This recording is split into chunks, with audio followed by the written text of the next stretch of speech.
Guys, welcome back to our YouTube channel. तो आज हम स्टार्ट करने जा रहे हैं पॉजिटिविज़्म, जो किसने दिया था कंसेप्ट, अगस्त कॉम्टे ने, जो कि एक फ्रेंच फिलासफर थे।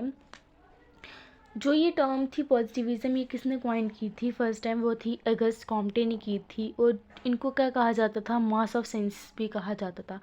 इनका कहना क्या था पॉजिटिविज़्म को लेके कि जो भी सोसाइटी में चीज़ है, जो मतलब कि लोग हैं ना, वो क्या करें, बिलीव करें किसमें, फैक्ट और फिगर्स में, इमेजिनेशन में बिलीव ना करें। क्योंकि कोई भी चीज़ अगर हो रही, क्योंकि उस टाइम की बात कर रहे हैं ये, जब लोग क्या करते थे, सिर्फ उनको मतलब कि कुछ भी होता था वो ये सोचते थे हाँ भाई भगवान ने किया है, मतलब कि जो गॉड, कि लोग जो थे गॉड वगैरह पे बिलीव करते थे, तो उनको क्या करना चाहिए था, गॉड वगैरह पे बिलीव नहीं करना था।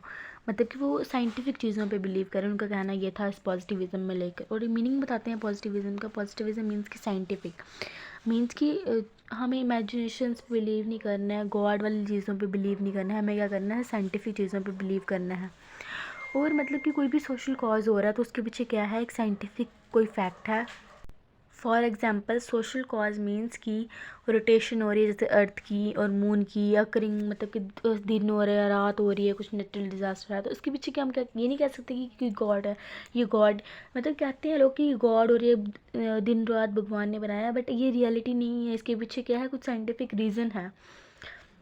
जैसे कि कुछ सोशल प्रॉब्लम्स होती हैं हमारी लाइफ में, जैसे किसी का डिवोर्स हो गया, पॉवर्टी, किसी के कोई गरीब है, तो वो हम कहते हैं कि हाँ भाई गरीब है तो उसको भगवान ने बनाया है। अगर उसका डिवोर्स हो रहा है तो उसने पक्का कुछ ऐसा किया होगा, तभी उसके साथ ऐसा कुछ हो रहा है। मीन्स कि हम वो गॉड वाली चीज़ों पे बिलीव करते हैं, हम उसके पीछे का क्या साइंटिफिक रीज़न है उसको तो बिल्कुल ही छोड़ देते हैं। अगर हमें क्या करना है, सोसाइटी को अंडरस्टैंड करना है, तो हमें क्या करना पड़ेगा, कुछ साइंटिफिक मेथड्स को अप्लाई करना पड़ेगा, जैसे टेस्ट करने पड़ेंगे, एनालिसिस करना पड़ेगा, ऑब्जर्वेशंस करनी पड़ेंगी, क्लासिफिकेशन करने में, फिर हम क्या कर सकते हैं, कुछ साइंटिफिक मेथड्स का यूज़ करके सोसाइटी को जान सकते हैं। अभी ये हम गॉड वाली थिंग्स को नहीं बीच में ला सकते कि जो भी चीज़ है वो गॉड ने की है, समथिंग लाइक दैट। तो पॉजिटिविज़्म जो है वो कहते हैं कि वो रिलीजियस बिलीफ और मेटाफिजिकल बिलीफ्स को इंक्लूड नहीं करता है अपनी मतलब इस थ्योरी में। वो रिलीजियस बिलीफ्स और मेटाफिजिकल बिलीफ्स की बात नहीं करते हैं। तो अब नेक्स्ट हमारे पास आता है, ये तो इंट्रोडक्शन था और मीनिंग था पॉजिटिविज्म का। अब हम नेक्स्ट चलते हैं, लॉ ऑफ 3 स्टेजेस, जो किसने दी थी, अगस्त कॉम्टे ने दी थी, जो दी थी 1822 में।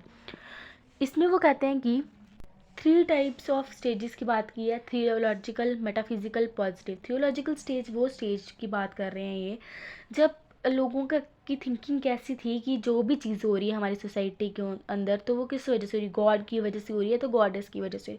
मीन्स कि हमारे पास क्या है, कोई मतलब सुपर नेचुरल पावर वाली जो थिंकिंग थी ना, वो थी उस टाइम पे कि कोई भी चीज़ हो रही है तो उसके पीछे क्या है, एक कोई सुपर नेचुरल पावर है। तभी जैसे पॉवर्टी हो रही है, फ्लड आ रहा है, सुनामी आ रही है, तो उसके पीछे क्या है, उन लोगों का मानना ये था कि वो सब चीज़ें किसकी वजह से हो रही हैं, गॉड की वजह से हो रही हैं। इस थियोलॉजिकल स्टेज में ये आता है। मैं अब नेक्स्ट स्टेज आती है मेटाफिजिकल स्टेज। ऑफ कोर्स बात स्टेजेस की बात की है तो थियोलॉजिकल स्टेज में लोगों का मानना गॉड को लेके था। अब मेटाफिजिकल स्टेज में वो कहते हैं कि वो एब्स्ट्रैक्ट फोर्सेस पे बिलीव करते हैं। एब्स्ट्रैक्ट फोर्सेस मीन्स कि उन्होंने ये तो कंसेप्ट तो समझ लिया, बट उनके पीछे का रीज़न नहीं समझ पाए वो। मतलब कि उन्होंने ये समझा कि सुनामी आ रही है, मतलब उसका क्या कंसेप्ट है, कैसे आ रही है वो, बट उसके पीछे उसका जो मेन रीज़न है या फिर जो उसके पीछे का साइंटिफिक रीज़न है, वो चीज़ नहीं समझ पाए हैं। नेक्स्ट स्टेज आती है हमारे पास पॉजिटिव जो स्टेज है। पॉजिटिव स्टेज में वो बोलते हैं कि ये इस स्टेज को साइंटिफिक स्टेज कहा जाता है। साइंटिफिक स्टेज मीन्स कि इस यहाँ पे लोग जो थे वो मेथड को तो अंडरस्टैंड कर रहे थे कि वो चीज़ कैसे हो रही है, कि वो कंसेप्ट किस चीज़ को लेके है, बट साथ साथ में उन्होंने क्या किया, उसके रीजंस को भी समझना शुरू कर दिया। मीन्स कि वो एक साइंटिफिक स्टेज थी, पॉजिटिव स्टेज थी। पॉजिटिविज्म वो लाना चाहते थे तो वो पॉजिटिव स्टेज थी, और इसमें लोगों के पास कंसेप्ट ही था, बट उनके साथ साथ उनके पीछे क्या थे, साइंटिफिक रीजन। जैसे कि अभी हम आज की बात करते हैं, एक बच्चा है, वो पूछेगा कि ये चीज़ हो रही है तो ये कैसे हो रही है, वट, वाई, व्हेन, कब हुई, क्या हुई, कैसे हुई, ये सब चीज़ें क्वेश्चन वो बच्चा करता है आजकल। बट पहले ज़माने में ऐसा नहीं होता है, क्यों, और पुराने ज़माने में रीजंस ही नहीं थे लोगों के पास। अभी के ज़माने में लोगों के पास रीजंस हैं कि ये चीज़ हो रही है। एजुकेटेड है पीपल, साइंटिफिक चीज़ों पे बिलीव करते हैं।